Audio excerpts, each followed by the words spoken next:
This is a message from the ministry of Calvary Chapel, Santa Barbara. For more information about our church, please visit calvarysb.com. Good morning, everybody. Welcome. You know, we saw God do such wonderful things last Sunday. And the big event is something that we've seen God use in mighty ways throughout the history of our church. I mean, you think about it, just the privilege of being able to do that service at the Sunken Gardens for 20 years. And you think about all that God has done collectively through 20 years of that big event there, and we praise the Lord for it. But I just want you to remember something. Sometimes we think God can only move in the big event, and we kind of forget about what God can do week to week, Sunday to Sunday. Then there's other folks, I've met other folks, they kind of only think that God can move in the week to week, the Sunday to Sunday, and they kind of don't think about what God can do in the big event. I love our congregation because I really think we embrace the power of both. God moves both in the big event and in the week to week. So I was so excited last Sunday. What an amazing time. But I'm pretty excited about this morning. God's given us a great thing to gather together with, to worship him, to give him praise, and now to spend some time in his word. So Father in heaven, this is our prayer. With tremendous gratitude, we thank you for all you did last Sunday. But Lord, with real faith and anticipation, we gather together here on a Sunday morning. And we say, Lord, would you please speak to us? Would you please come wash our feet? We need to receive from you, a gracious God. And Lord, we want to return to you our attention, our worship, our honor. Thank you, Lord. Speak to us through your word right now, we pray in Jesus' name. Amen. And with that, I'd like you to open your Bibles to the book of Daniel, chapter 5. This morning, we're going to begin at verse 13, but I need to set the stage and remind you of where we were last time in the book of Daniel for the first half of Daniel, chapter 5. In the beginning of Daniel chapter 5, there's a transition from the previous king of Babylon throughout the first 4 chapters of Daniel, whose name was Nebuchadnezzar. And Nebuchadnezzar was a great ruler, a man of amazing character. And even in his days when he was a pagan, because he came to a faith in the true and living God, but even in the days when he was a pagan, there was something worthy and noble about his character and about his person. Well, God did a lot in the life of the king of Babylon named Nebuchadnezzar. But when chapter 5 comes up, we're dealing with a different king. It's not immediately the next king after Nebuchadnezzar. He was in that royal succession, but there were some assassinations and some moving behind the scenes between Nebuchadnezzar and Belshazzar. But when we come to Daniel chapter 5, we have a new king. We also have an entirely new political situation because in the days of Nebuchadnezzar, king of Babylon, Babylon was secure. They were the world empire that ruled everywhere. But by the time we come to Daniel chapter 5 and Belshazzar is throwing a tremendous party, he's holding the party while an army of Persians and Medes surrounds the city of Babylon, doing their very best to invade the city and conquer the empire. And what do you do when you've got a mighty army surrounding your city and trying to get in? Well, you throw the best party ever.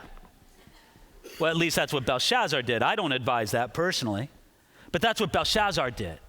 He held a tremendous party. And not only was there lots of drinking, and not only were the prettiest women there, and not only was the whole atmosphere one of disregarding the danger outside the walls, and every other danger, but just that they also brought sacrilege into it.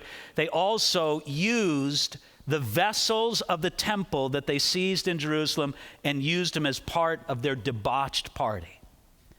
That was until a giant hand appeared and started writing on the wall. It kind of interrupted the party. Now, in all honesty, as a preacher, I have to tell you that the Bible does not say it was a giant hand. But you and I figured out last time we were in Daniel chapter 5, it was a giant hand. We just decided that that's what it would be. a giant hand appeared, and with some kind of writing instrument, or maybe writing with its finger, it wrote on the wall, and nobody could understand what it meant.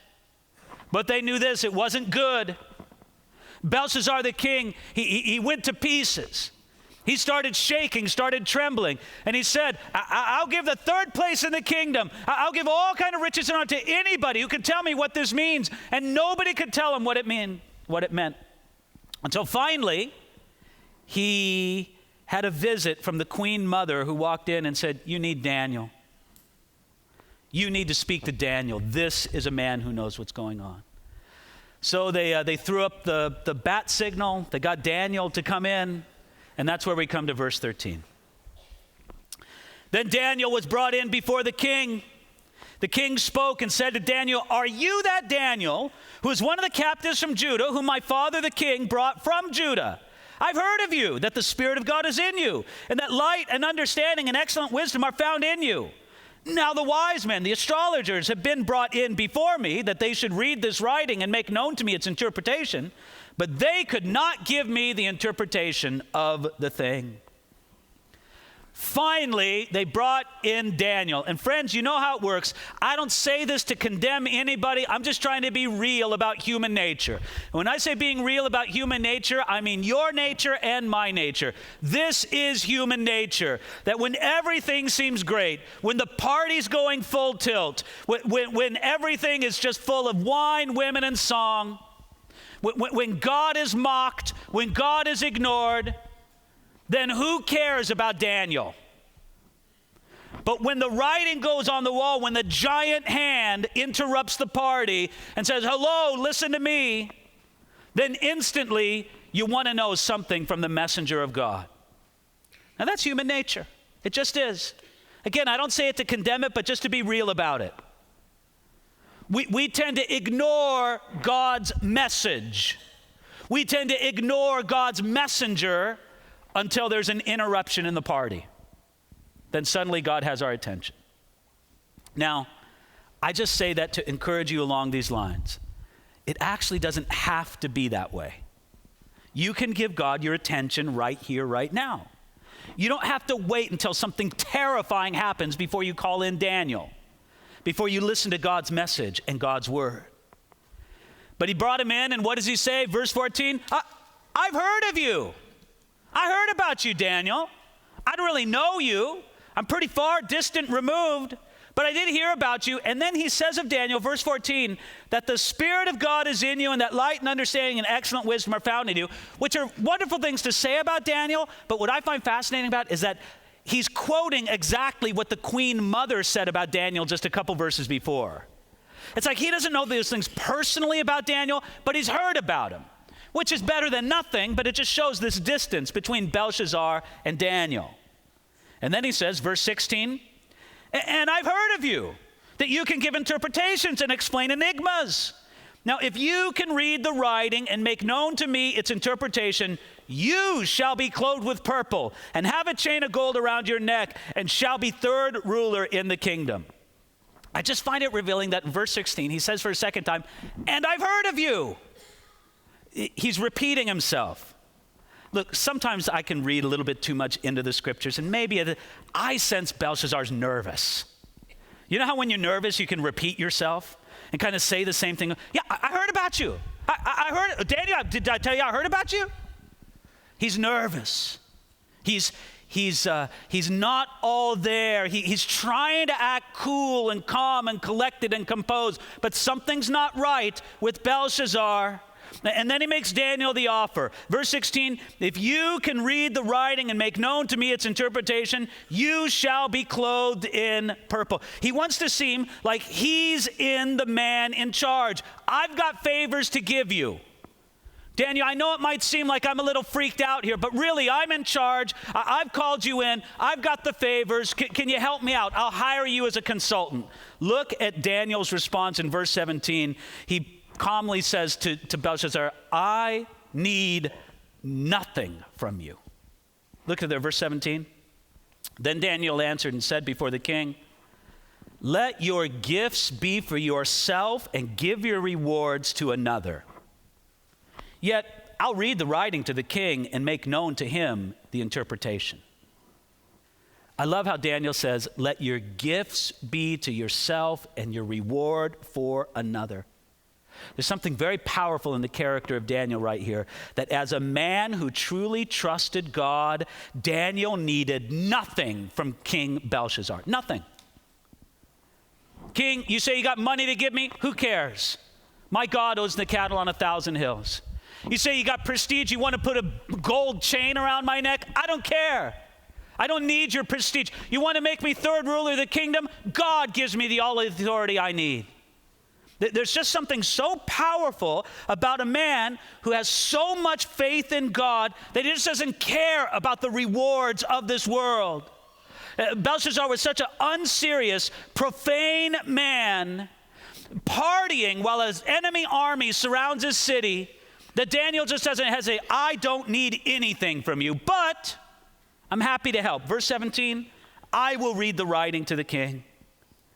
Now, again, I may be guilty of reading a little bit too much into this, but I compare Daniel's approach to Belshazzar with Daniel's previous approach to Nebuchadnezzar. You know, there was a couple occasions where Daniel was called in to deliver bad news to Nebuchadnezzar. When Daniel had to deliver bad news to Nebuchadnezzar, it seemed to bother him. King, man, I'm sorry. I don't like this, but here's the news.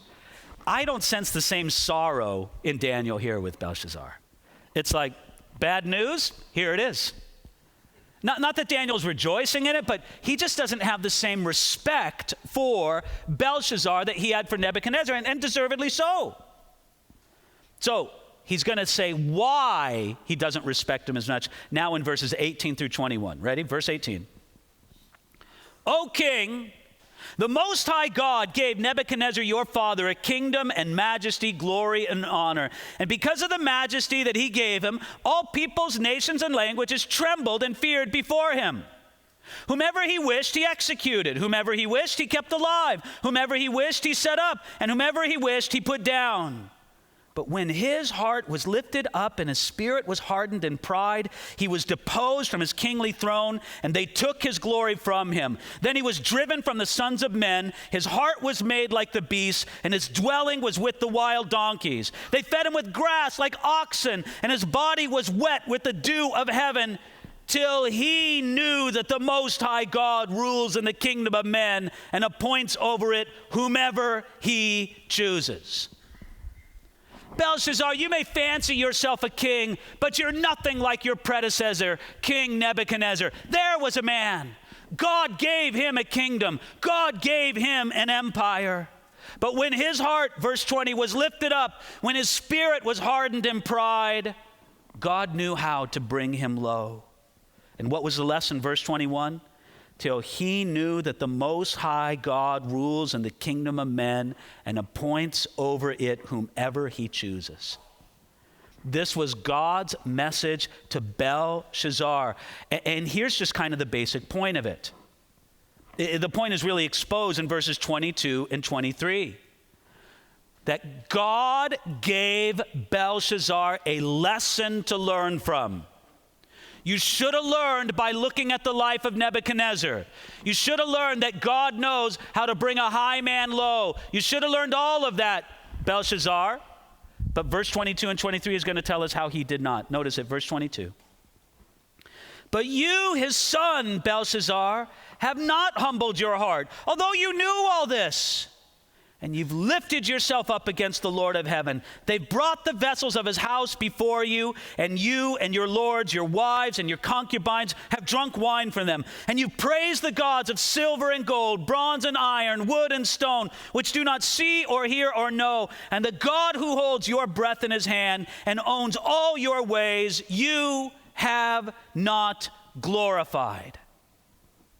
It's a powerful phrase in verse 22. You, his son, Belshazzar. And by the way, let me just point out that Belshazzar was not the son of Nebuchadnezzar by genetics, but through marriage, most likely, but certainly just through the succession of the throne. In a royal succession sense, he was his son. You, verse 22, his son Belshazzar, have not humbled your heart, although you knew all this. Daniel was so harsh because Belshazzar should have known better. He should have learned humility from the example of King Nebuchadnezzar right in front of him. Belshazzar should have learned everything he could from Daniel instead of ignoring him. And therefore, and look at this phrase in verse 23. It's so powerful. The God who holds your breath in his hand and owns all your ways, you have not glorified. Now, to say that Belshazzar had not glorified God was to put it very mildly. What did he do? He took the sacred vessels from the temple in Jerusalem and he used them in the midst of his wild, debauched party. You bet he did not glorify the God of heaven. But notice this. Why should he have glorified the God of heaven? He says right there in verse 23, because God holds your breath in his hand and owns all your ways. Would you think about that with me just for a moment? That God holds not only the breath of a king in his hands, but he owns all of our breath in his hands. Well, this little earthquake action, isn't it? We had a little one before. Now, if you're from out of state, your heart might be beating a little bit. If you're a native Californian, it's just like, nothing. We had one, just before. Who knows what will come again? Now, which actually leads to my next point very nicely. Boy, now this is going to come off a lot heavier than I intended, but so let it be. God holds all our breath in his hand. Now, this week, visiting some dear people from our congregation who are in the hospital. Dear saints, dear people. Jane Brown or Jay Cardy, if you're watching on the live stream, we love you. We're praying for you. And, it's tough for them right now. And you wonder, life and death. Now, when you visit or when you encounter people who are in that place, you kind of feel distant from their condition. Wow, it's touch and go for them. Whew, good thing I'm not facing that anytime soon. Unspokenly, that's kind of how you feel. But isn't it frightening to think, and I only want you to think about this for a moment, because if you think about it more for a moment, you're not going to listen to a thing else I say, this whole message. But isn't it a little humbling and frightening to think how fragile our lives really are? At how many microscopic things could change in your body, and we're just done. We're done. Microscopic things. I mean, we're okay. I know other people, they're like touch and go. We're okay. Brothers and sisters, every breath we breathe is in the hand of God. And we don't want to presume upon the future. If God holds every breath in our hand, he deserves our worship. He deserves our honor. But it's not just our breath, it's our ways. He holds our life in his hands. Now, therefore, the breath of the creature should praise the Creator. But Belshazzar blasphemed God with his breath. The ways of the creature should glorify the Creator. But Belshazzar used his ways to mock and offend God. I'm not speaking to any of you right at this moment as Christians. I'm speaking to you as creatures, as men and women made in the image of God. You as men and women in the image of God, I don't care if you don't believe a God exists. He does exist. You're his creation, and because you are his creature, you owe him worship and honor. This is very important for us to understand. That there is an appropriate honor that the creature should give to the Creator. And Belshazzar didn't violate that in a small way. He violated it in a huge way. But he holds our breath in his hands. He holds our ways in his hands. We are his creatures. We owe him honor and glory. So now with verse 24, we finally get to it. And really, some of the things that impresses me so much about the Bible is just how well the Bible is written. How suspensefully we've waited until verse 24 to figure out what's been written on the wall. We told something was written on the wall, but we didn't hear what it was right away. The suspense has built. Now we find out what was actually written on the wall, verse 24. Then the fingers of the hand were sent from him, and this writing was written. This is the interpretation that was written. Mene, mene, tekel, upharsin. And this is the interpretation of each word. Mene, God has numbered your kingdom and finished it. Tekel, you have been weighed in the balances and found wanting. And Perez, which by the way is a grammatical form of the word upharsin that was written on the wall. Perez, your kingdom has been divided and given to the Medes and Persians. What was written on the wall, and I believe probably it was written in Hebrew. That's why none of the Babylonian magicians and counselors could even read it. But Daniel, the Hebrew, could read it. He walked in, and written in Hebrew were 4 words. One word was repeated twice, mene, mene, and then the word tekel, and then upharsin. What did it mean? Well, the word mene means numbered. Numbered. The word tekel means weighed, and the word perez, again from the grammatical form of upharsin, the word perez means divided. So it means numbered, weighed, divided. What does it mean? God had Belshazzar's number, and it fell short. Matter of fact, he counted him twice. Mene, mene. He repeated it twice. I counted you twice, and you come up short every time. God had fairly and properly weighed Belshazzar, and he came up light. He was the lightweight. And then finally, God would therefore divide the kingdom that Belshazzar ruled over, taking it from him and dividing it between the Medes and the Persians. Pretty heavy message, don't you think? You see, verse 27 says, that Belshazzar had been weighed in the balances and found wanting. Now, if I were a better preacher and made better use of props, I would have constructed here on the stage a large balance scale. But you can just picture it in your mind, can't you?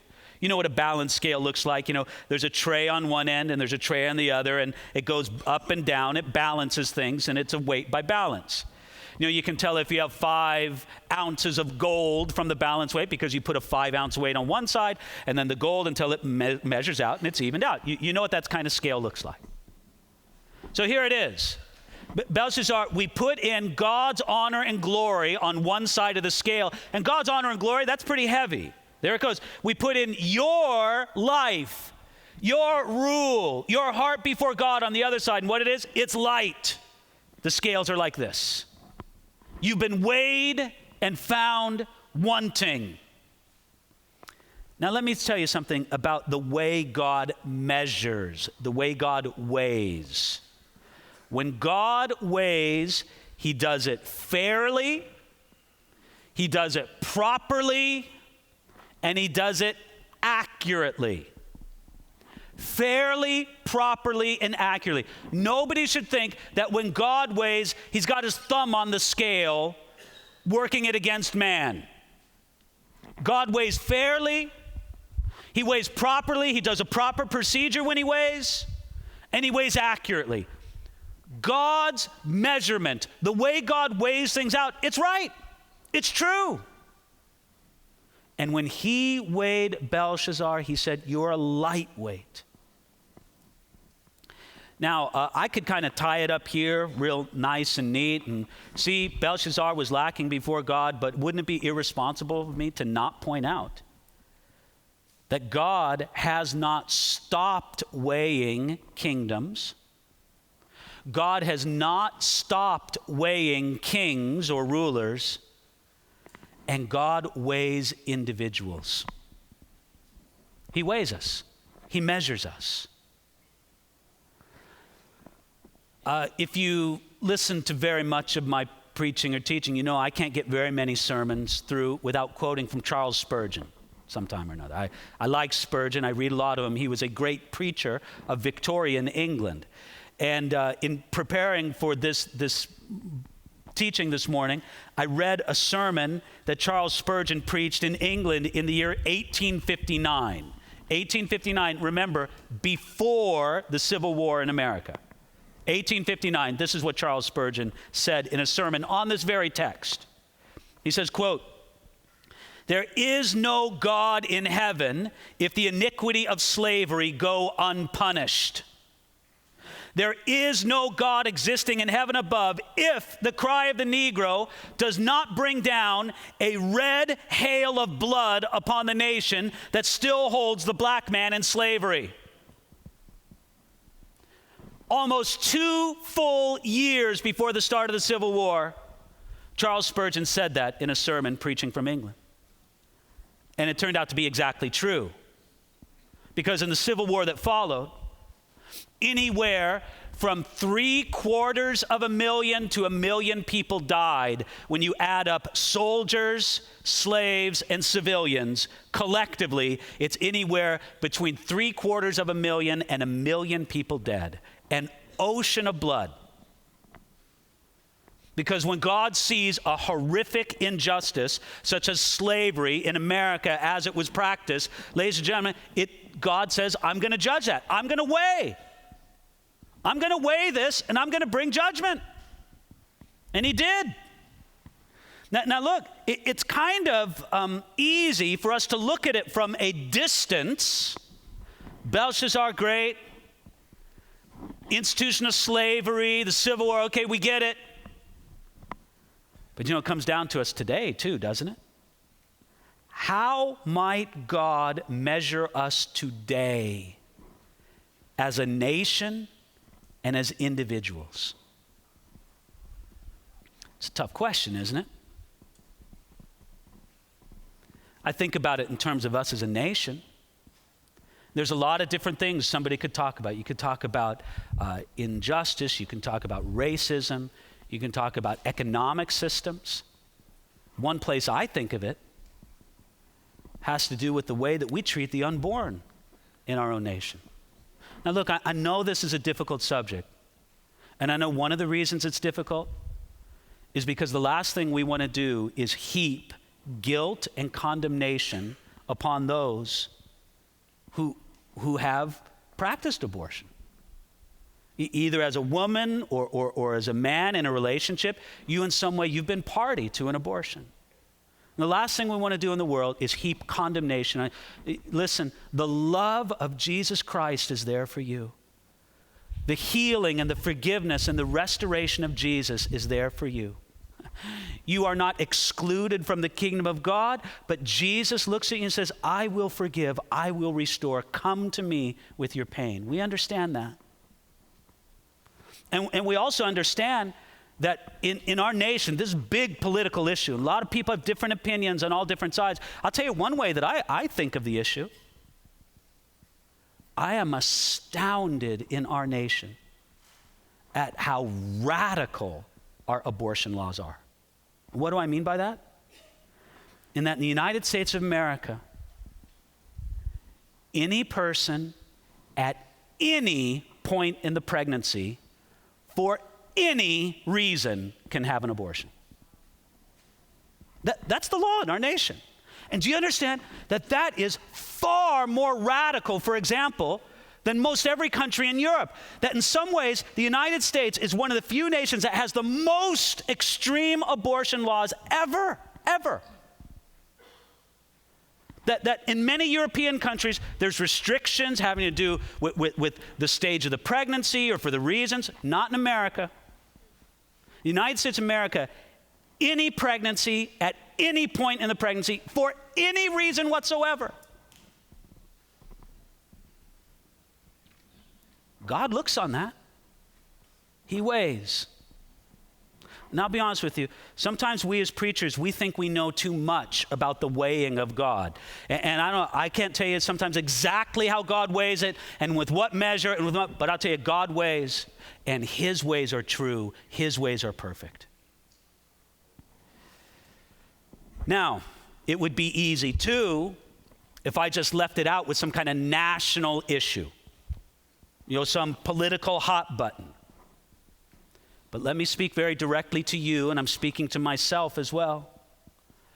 God measures all of us as individuals. And let me give you the bad news about this. Every single one of us comes up short in God's measurement. Remember that scale we were talking about? You put the righteousness and the glory of God on one part of the scale, and that's heavy. That goes right down. You put my life or your life or any of us on the other side of the scale, and does it weigh out at all? No. We are the lightweights. I am the lightweight. We are all weighed and found wanting. God looks at every one of us and says, you don't measure up. But then, the good news of the gospel comes along. And what God gave to the world in the person and work of Jesus Christ, especially through his death on the cross and his victory over sin and death at the empty tomb. When that came, everything changed. Because I told you before that God doesn't put his thumb on the scale, but I didn't say the whole story. You better believe he puts a thumb on the scale. Because for those who put their trust in Jesus Christ, you know what God does? God takes the same righteousness and glory of Jesus Christ and says, I'll put it over on your side of the scale. Isn't that beautiful? This is what God does. The bad news is simply this. I could let you, mene tekel upharsin. Yeah, that's just Belshazzar back in Daniel's day. No, that's just America in Civil War times. Or maybe that's just us today and our incredibly radical abortion laws in the country today. I could talk about that, but you know, it's you and I. We've been measured, and we don't measure up. But God says, I'll provide for that in my Son, Jesus Christ. So every one of us comes from that place of lack, of not measuring up. But God says, I will more than make up the measure. I will even the scales. I will do this for you. So we see in this that there's both bad news and good news. Well, verse 28, Daniel said that it would be given to the Medes and the Persians. And just to summarize, it was that very night. And to summarize further, it was in miraculous ways. In other words, gates were mysteriously left unlocked, the great Greek historians tell us. God had arranged it to where the Persians could walk right in. Through a combination of both divine intervention and their own ingenuity, they were able to walk right in, and that night they conquered Babylon. Belshazzar, with all of his arrogance, there partying while an army surrounded his city, God gave it to them. They didn't even have to scale the walls. They walked right in gates that were inexplicably left unlocked. And it shows us something. Let me read you a quote from a man named Lehman Strauss in his commentary on Daniel. He says this. He says, empires do not stand by human might, man-made machines and missiles. There is not a wall high enough nor thick enough to prevent a nation from falling when God pronounces that nation's doom. Well, our earnest hope is we never get to that place. That with soft and tender hearts before God, nations repent before him. Verse 29, so how do you respond to that message if you're Belshazzar? Verse 29, then Belshazzar gave the command, and they clothed Daniel with purple and put a chain of gold around his neck and made a proclamation concerning him that he should be the third ruler in the kingdom. All right, here's my question. When you see that, do you think Belshazzar should say, believe Daniel? Did he believe you're going down tonight? If he did believe him, maybe it's just like, well, then you may as well be third ruler in the kingdom. That's going to last for about 2 more hours. If he didn't believe him, it's like, well done, Daniel, well played. I'll give you this stuff just because I don't know what Belshazzar's heart was, but it's an interesting question whether or not he believed Daniel. He promoted him to third ruler in a kingdom that was going to last about 3 more hours. Verse 30. That very night, Belshazzar, king of the Chaldeans, was slain. And Darius the Mede received the kingdom, being about 62 years old. The word was fulfilled just as Daniel said, and a new king, Darius the Mede, came forward. Kings and kingdoms pass away, but the work of God's kingdom continues forward, continuing out his great plan of the ages. Now, you and I, we're not kings. We're not queens. We're just men and women trying to walk in this life before God. But even we have a place in his plan, and even we need to humble ourselves before our God and Creator. We want to submit and benefit by God's plan instead of being obstacles to it. But there it stands, very bold, very straight for us. Belshazzar was weighed and found lacking. We all lack before God, but that's the bad news. The good news, don't ever forget it. God has made provision for us in his Son, Jesus Christ. And nobody needs to leave here a lightweight. The invitation from Jesus is just there for you. So let's pray. Father in heaven, we pray and we ask that you would help every person here to live in light of your glory, to live in a way that honors you as the Creator and the one who holds our very breath. We ask, God, that you would give us a proper respect towards you. But at the same time, Lord, without reservation, we run to you as the one who makes us worthy before you. In ourselves, we would always be weighed and found lacking. But for you, Lord, before you, Lord, give us the righteousness of Jesus. Give us his glory to every soul that will put their trust in you. So help us with that, Lord.